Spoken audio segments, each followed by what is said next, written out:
Hey guys, Abraham here with the Salmon Homestead, looking out over Naknek River up in Naknek, Alaska. And I don't know if you'll be able to hear it, but right down there, Copper River is bringing in some more fish. A tender just pulled up by the barges that are next to the dock so they could extend the dock out so that the tender doesn't have to come up the river so far, and he can come in earlier in the tide and leave later in the tide. And if you hear that, that's a vacuum system that is then basically a huge vac is pulling the fish up a huge tube all the way up to the cannery that is right down there in the blue building. And the cannery workers are waiting to do their thing and put in some great quality fish. So the tide, as you can see, is still coming in, and you know that because the boats are facing out the river, so the water is coming up the river, pushing against that boat because that boat is probably on anchor. Yeah, so that's good sound to hear because that means the fish are coming in. And yes, I did say Naknek, hopefully headed over to the Noosh later this afternoon. And yeah, they're fishing over in the Noosh today, 9:30 to 1:30. So we'll see how many Phil and Brandon get. As far as I know, that is their first opener in the Noosh for the season.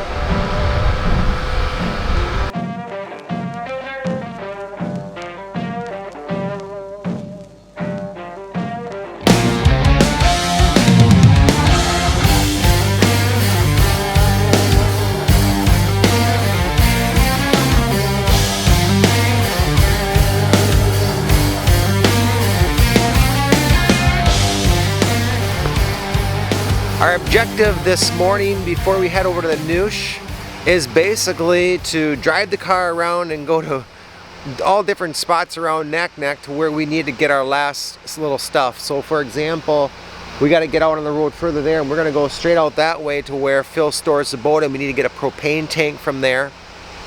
We then need to go through the other side of town and go to the container and pick up a few things there, along with a little bit of some cold stuff that we can throw in the coolers, which the guys are getting some ice from right over there from Copper River to put into the coolers to hold stuff that needs to stay cool. The grocery store is a little bit closer, so we'll be able to knock that area off, and hopefully then within a few hours here everything is going to be right here, and then all we have to do is get the last stuff out of the car, which at the moment is 3 of my bags, 2 buoys, a propane tank, get that all on the boat. And then we'll do our little test run up and down the river. You can speed up, slow the boat down, see that things are working well with that. There is no RSW, we're not going to throw out the net, so that would be all stuff they'd have to do in the Noosh. But those are things that we're trying to accomplish yet this morning, and if fall's good, then we're going to shoot across. And if they'd happen to get an opener yet tonight, or for sure tomorrow morning, we'll be there for it. Right, so then you could do it. So what Maxwell's looking at here is he needs some taglines. Tagline truly could be probably 6 foot, probably 8 foot would be better, and that's going to go on. So if you think of the net, you have the buoy ball, then you're going to have a tagline, then you're going to have your shackle, which is 300 feet, 300 feet, 300 feet, tagline, then the boat or buoy. So the purpose of having a tagline is that way whatever device you're using to grab your net to bring it back to your boat, you grab the tagline. That way you don't get whatever you're throwing stuck in the shackle, stuck in the net portion of it. It just makes it a lot easier, clean. Get up, bring it up, let go, switch it over, versus, hang on, I got it stuck in this net type thing. And yeah, so, and he wants to have some corks on there, that way it floats. So let's see what he's got going here. Now, how are they looking though? Are they looking like nothing's gonna break, or? Remember, you only need, well, I say 8 feet, but remember you got to do the bowling on each end though. Exactly, yeah.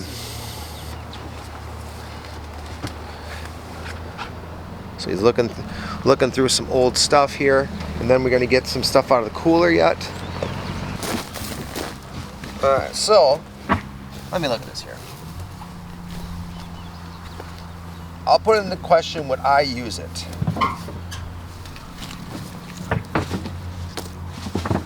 Okay, so this one truly is not bad. It is, to me, it's a little short. Yeah. It's not bad. No. It's not going to break. I'd tape this up right here yet. Yep, yep. But it is a little short, but it would be, you know what, if you had a third one, just in case. Yeah, we can combine these two right here. And then, let's see, this guy and it here. Doesn't need all the... Yeah, this guy's going to be the same ballpark. You got to still put a net. Just tie it onto that. Yeah, you'd have that. And then you don't have to tie your, you only got, what, one cork? This cork's moving, so you only got one cork to tie. It doesn't need all those corks on there, so. Well, remember, the corks will, corks will start here, and then all of a sudden you get that slack water, yes, and it dips in, and then your guy throws it right between those two corks. He's like, why didn't it stick? Well, it went right through the V. Yeah. So, and also you don't want too many corks, otherwise you have that much more you're throwing out when you throw out the buoy ball. Exactly. So there's that little fine line type thing. We'll just bring this stuff, and then hopefully we can make something work out of it. Okay. One more thing on the list that we were seeing if we had was some water. We do have a water tank on the boat that we got working last year. However, depending on what tender you get, the water, I don't know. So I was looking for some bottled water. We did not see it over in a container. Now that we were just out by where they store the boat and got the propane tank for Brandon and Corey, I was like, wait a sec, let me see if there's anything left in here. And it looks like a negatory. So that's not going to happen. So I'm not sure what this water is. I'm surely not buying water. It'd be really expensive. So we'll have to make do. Rubbing alcohol, coffee, soy sauce, macaroni and cheese. All right, so we've made it over to Knack Trading. We're not doing any trading. Baby Shark needs to pick up some groceries. So I thought, well, you know what? I'm going to show you what's in Knack Trading, which is a lot of groceries. But I also want to show you some of the pricing.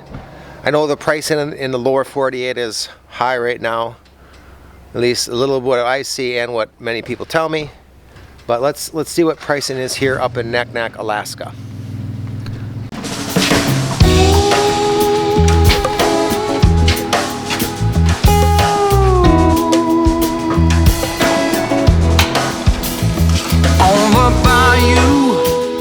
By the delta, there's a river that runs both ways, and the cypress alleys go on for days. If you want to, we can go there, and to be there with you.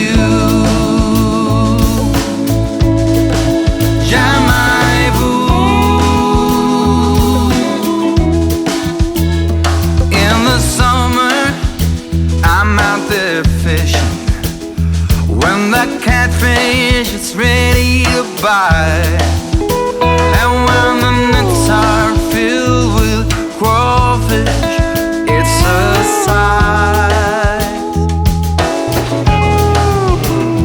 If you want to, we can go there, and to be there with you.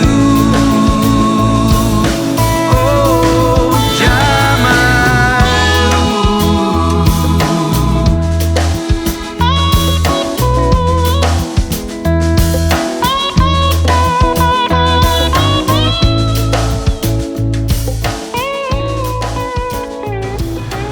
Alright, so wasn't that a little bit interesting seeing those prices? I haven't done as much grocery shopping back in Wisconsin, but I have seen them a little bit.